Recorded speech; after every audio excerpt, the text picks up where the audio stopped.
बात उस समय की है जब पूरे भारत पर मुगलों का शासन हुआ करता था। अगर वे चाहते तो अंग्रेज भारत में कभी भी नहीं आ पाते, क्योंकि उस समय मुगलों का शासन बेहद शक्तिशाली था। साथ ही देश के लिए मर मिटने वाले मराठे भी थे। इसीलिए भारत में अंग्रेजों को राज करने के लिए सैकड़ों वर्ष लग गए थे। मगर धीरे धीरे अंग्रेजों ने हिंदुस्तान में अपनी ताकत इतनी बढ़ा ली थी कि उन्होंने एक दिन पूरे मुगल साम्राज्य को ही खत्म कर दिया। आखिर मुगल साम्राज्य की इतनी बड़ी ताकत को अंग्रेजों ने कैसे खत्म किया होगा। नमस्कार, आप देख रहे हैं देश और दुनिया, और आज की वीडियो में आप जानोगे कि आखिर अंग्रेजों ने भारत पर कैसे अपना साम्राज्य स्थापित किया। बस आप बने रहिए वीडियो के अंत तक। बात 16वीं सदी की है। उस दौर में भारत पूरे विश्व में लगभग 1/3 से भी ज्यादा उत्पादन करने वाला देश था, जिस वजह से भारत उस समय सोने की चिड़िया कहलाता था और पूरी दुनिया की नजर इस सोने की चिड़िया पर ही थी। उस समय दिल्ली पर अकबर का शासन हुआ करता था, जो दुनिया के सबसे धनवान बादशाह थे।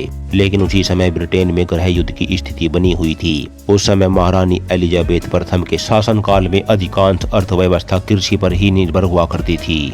ऐसी स्थिति में ब्रिटेन उस दौर में केवल 3 से 4% ही उत्पादन कर पा रहा था। इसीलिए पुर्तगाल और स्पेन ब्रिटेन को पीछे छोड़कर काफी तरक्की कर रहे थे। हालात इतने खराब हो चुके थे कि ब्रिटेन के लुटेरे नाविक भी पुर्तगाल के जहाजों को ही लूटकर अपना जीवन यापन चला रहे थे, क्योंकि ब्रिटेन में गृह युद्ध के चलते कुछ बचा ही नहीं था।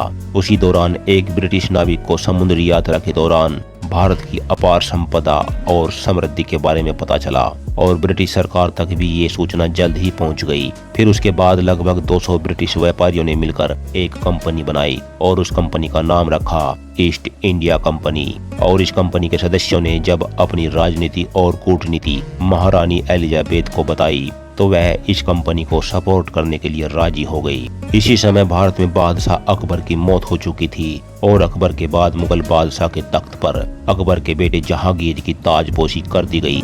अब बात है 1608 की। इधर दिल्ली के तख्त पर बैठा जहांगीर अंग्रेजों की चाल से बेखबर हिंदुस्तान पर राज कर रहा था, और एक तरफ कैप्टन विलियम हॉकिंस समुद्री रास्ते से गुजरात के सूरत में अपने कुछ व्यापारी जहाजों के साथ प्रवेश कर चुके थे। और बस उनके आगमन के साथ ही भारत पर ऐसी काली छाया मंडराने लगी कि जिसने भारत को ऐसा काला इतिहास दिया कि जिसे कभी भी नहीं भुलाया जा सकेगा।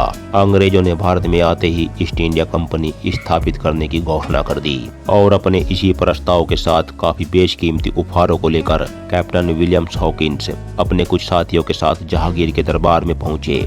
बादशाह जहांगीर उस समय तो डच और पुर्तगालियों के दबाव के कारण इस प्रस्ताव को ठुकरा देते हैं, लेकिन अंग्रेजों ने हार नहीं मानी और नए नए प्रस्ताव को लेकर वह जहांगीर के पास समय समय पर जाते रहे।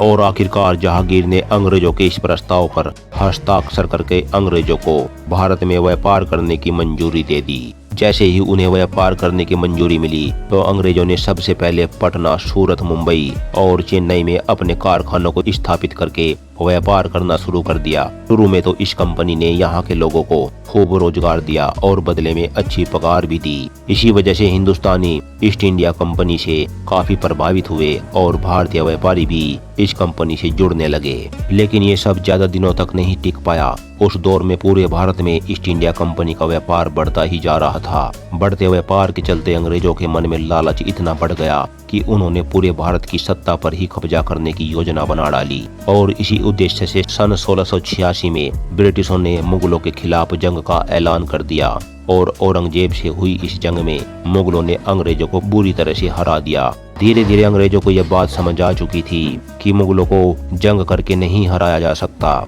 लेकिन उन्हें भारत पर हर हाल में कब्जा करना था, जिसके चलते उन्होंने वो कूटनीति अपनाई जिसका फायदा आज तक भी हमारे भारतीय नेता उठाते आ रहे हैं और राज कर रहे हैं। वो कूटनीति थी डिवाइड एंड रूल की, यानी कि आपस में फूट डालो और इन सब पर राज करो। जंग में हारने के बाद अंग्रेजों ने औरंगजेब से माफी मांगी, और इसी लड़ाई के चलते एक समय ऐसा भी आया जब कुछ कमजोर शासक मुगल बादशाह बन गए और वह इस शासन को अच्छे से नहीं चला पाए।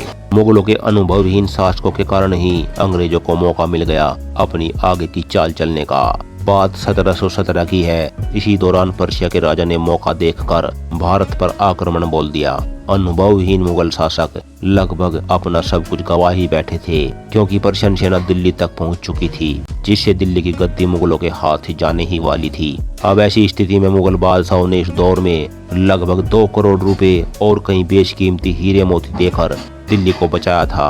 इतनी बड़ी लूट के बाद मुगल बादशाह पूरी तरह से कमजोर पड़ गए थे और अंग्रेजों की चाल भी उन्हें समझ आने लगी थी, लेकिन समय हाथ से निकल चुका था और अंग्रेजों को अब भगाना आसान नहीं था। उसी दौरान अंग्रेजों ने बंगाल के नवाब सिराजुद्दौला को गद्दी से हटाने के लिए जंग का ऐलान कर दिया। साथ ही वहां के हिंदू और मुसलमानों में फूट डलवाना भी शुरू कर दिया, जिसे रोकने में वहां के नवाब सिराजुद्दौला बिल्कुल नाकाम रहे। यही नाकामी अंग्रेजों के लिए फायदेमंद साबित हो गई। पलासी के युद्ध में सिराजुद्दौला को हराने के बाद अंग्रेजों ने सिराजुद्दौला के सेनापति को अपने साथ मिला लिया और उसे बंगाल का नवाब बना दिया। जैसे जैसे समय बीतता गया वैसे वैसे अंग्रेजों का भारत पर कब्जा बढ़ता ही जा रहा था। सन 1764 में अंग्रेजी सेना ने बक्सर के युद्ध में अवध के नवाब, बंगाल के नवाब और मुगल नवाब शाह आलम द्वितीय सहित इन तीनों को हरा दिया। इसके अलावा निजाम और मराठों के बीच में भी फूट डलवाकर अंग्रेजों ने पहले तो उन्हें लड़वाया और फिर उनकी लड़ाई का फायदा उठाकर खुद उनकी कमजोर सेना को हराकर उनकी